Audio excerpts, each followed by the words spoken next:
지난해 12월 23일 캐나다 토론토에서 한 911 신고가 접수됩니다. 폭행을 당한 남성이 영어로 경찰을 불러달라고 요청을 하는데요. 당시 그는 구급차까지는 필요 없다고 말하지만 그 옆에서 상황을 지켜보던 제3자는 피가 너무 많이 난다면서 걱정을 하고 구급차가 필요하다라고 말하기도 합니다. 토론토에서 피를 흘리며 911과 통화한 이 남성은 대한민국 경상북도 예천군 의회 의원들의 현지 안내자, 즉 여행 가이드였습니다. 어떤 일이 있었던 걸까요?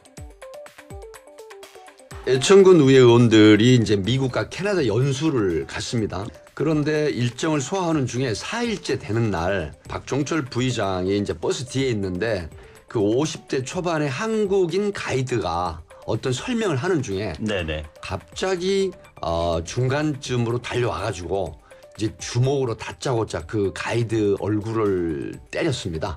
근데 그 가이드 분이 안경을 쓰고 있었거든요. 그래서 안경을 쓰고 있었는데 그게 파편이 이제 박히면서 상처를 입었습니다. 그렇게 돼가지고 이제 경찰이 버스 기사가 놀래서 신고를 한 겁니다. 지난해 말 예천군의회 자유한국당의 박종철 부의장이 연수 중 한국인 교포인 그 현지 가이드를 폭행했던 사건입니다. 박 의원은 일정이 빡빡하다면서 말다툼을 벌였다. 그러던 중에 그만하자면서 손사래를 쳤는데 거기에 실수로 맞았다 이렇게 해명을 했지만 피해자 측은 전혀 사실이 아니라고 주장을 하고 있습니다. 박 의원은 당시 이미 만취 상태였고 갑자기 폭행했다고 말하고 있습니다. 그런데 이게 전부가 아니었습니다. 캐나다에서 마지막 날 그 의장하고 다른 또 의원 한 분이 중재를 했습니다. 그래서 합의를 하는 게 좋지 않겠느냐. 그래서 이제 합의를 하기로 했는데 돈을 받기 전에 합의서에 사인을 먼저 해달라고 해서 먼저 해줬어요. 네, 의원이니까 뭐 믿고 해줬는데 그 합의서를 주머니에 넣자마자 돌변하더라고요. 그러면서 바로 막말을 내뱉었는데 뭐라고요? 너도 나 때려봐라. 나도 돈 좀 벌어보자. 뭐 이런. 합의에 이르자 사과를 하기보다는 오히려 조롱을 했다는 주장입니다.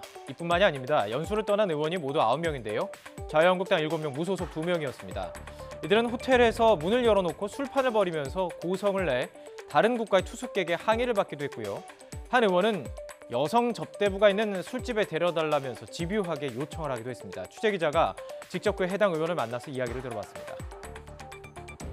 미국이나 캐나다는 한국 문화처럼 노래방이나 가요주점 이런 곳에 도우미란 분도 있고 이런 곳 있으면 이 대단한 연수에 6천만 원이 넘는 예천군의 예산이 사용됐습니다. 시민들은 분노하고 있습니다. 청와대 국민청원 게시판에 예천 군의원 자진해서 사퇴하고 철저히 수사해서 징계하라, 군의원 의원직 박탈 요청 등의 글까지 올라오고 있습니다. 이 주먹을 휘두른 박종철 예천군의회 부의장은 사과 후에 부의장직을 사퇴했고 당도 탈당했지만 경찰은 시민단체 고발장을 접수하고 의원들을 조사하는 등 본격적인 수사에 착수하면서 논란은 커질 것으로 보입니다.